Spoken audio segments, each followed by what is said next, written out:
Ouais, je trouve qu'on a fait une première, je dirais 30-35 minutes vraiment très intéressante, avec des bonnes choses. Et bon, ouais, donc voilà, on valide par un but. Donc voilà, après on a eu un peu de mal à finir la première mi-temps. Et puis après, bon, sur la seconde, ça a été une entame un peu plus compliquée. Après, on est revenu. Et puis après, il y a deux, trois faits de jeu qui font que, bon, je pense qu'on est tombé déjà sur une bonne équipe de Créteil qui va jouer le haut de tableau. Deuxième mi-temps, ils ont monté un peu d'intensité. Nous, à l'inverse, avec quelques joueurs aussi qui étaient un peu à court de temps de jeu, etc. Donc, nos trajectoires sont un peu inversées. Mais je pensais que quand on avait passé le premier quart d'heure, je me suis dit qu'on avait peut-être fait le dos rond pendant un quart d'heure, un peu de réussite. Et puis après, on n'est pas loin. On a deux, trois situations. On a la situation du penalty. Qui pour moi est assez net, qui malheureusement n'est pas sifflé. Et au lieu de ça, sur la fin de match, on concède un but, quoi. Voilà, c'est un scénario un peu cruel d'une équipe, je dirais peut-être un peu immature et qui manque un peu de repères collectifs, contre une équipe qui est un peu plus mature et qui est équilibrée et qui est un peu plus stable, quoi. On est dans l'année de la chaux, mais ce genre de match, ça va quand même faire apprendre les jeunes pour savoir gérer ce genre de fin de match. Ouais, bah après on peut toujours, c'est sûr que c'est toujours. Déjà je trouve que c'était un match avec un bon rythme, c'était un match plutôt intéressant, il y a eu des bonnes choses des deux côtés, hein. Et après nous, il faut effectivement qu'on progresse dans certaines situations de jeu à mieux gérer. Au final, on fait un match où on est dans un bon esprit, on finit avec 6 jaunes, un rouge, un penalty concédé.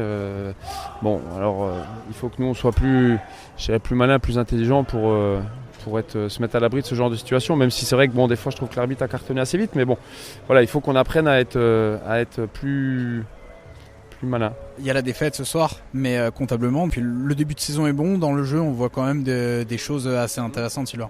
Ouais, je trouve qu'il y a des choses intéressantes. Je suis un peu frustré parce que je trouve qu'en deuxième mi-temps, on n'a pas suffisamment joué. On aurait pu plus avoir le ballon, les faire courir. Parce que c'est sûr, quand on n'a pas la balle, contre cette équipe-là qui est bien huilée, forcément on s'expose un peu plus. Donc j'aurais aimé qu'on ait un peu plus la possession en deuxième mi-temps, mais oui, il y a des bonnes choses. Après, il faut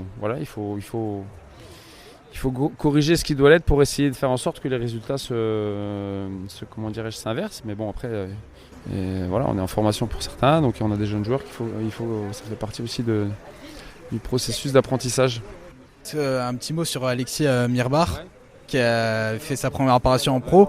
C'est un jeune, on a l'impression que le club compte beaucoup sur lui, il est assez prometteur, il est déjà très bon pour son âge. Tu peux nous en dire un petit peu plus sur lui ? C'est un jeune gardien qui est né en 2005 et qui est effectivement qui a des qualités, qui a des qualités de par son gabarit, ses techniques de gardien de but, et qui s'affirme aussi en termes de personnalité et de leadership. Donc voilà, c'est bien. Après, il y a encore du travail, hein, mais bon, en tout cas, par la force des choses, je dirais qu'il est un peu mis sur le devant de la scène. Après, à lui de bonifier son passage. Bon, ça devient une tradition à FC Metz. Il y a beaucoup de très bons gardiens dans le centre de formation. On pense que ça va tourner quand même cette saison en équipe réserve, surtout si Ousmane Ba est amené à rester avec les pros en tant que deuxième gardien pendant quelques mois. Je dirais que c'est des bons problèmes. Plus on a de joueurs de qualité, mieux c'est, hein, la preuve. Hugo qui remplace au pied levé Ousmane, voire éventuellement Alexis, et du coup qui est au niveau largement et qui reste sur deux bonnes performances. Donc c'est positif. Après, je dirais ça crée une bonne émulation entre les gardiens et ça c'est positif.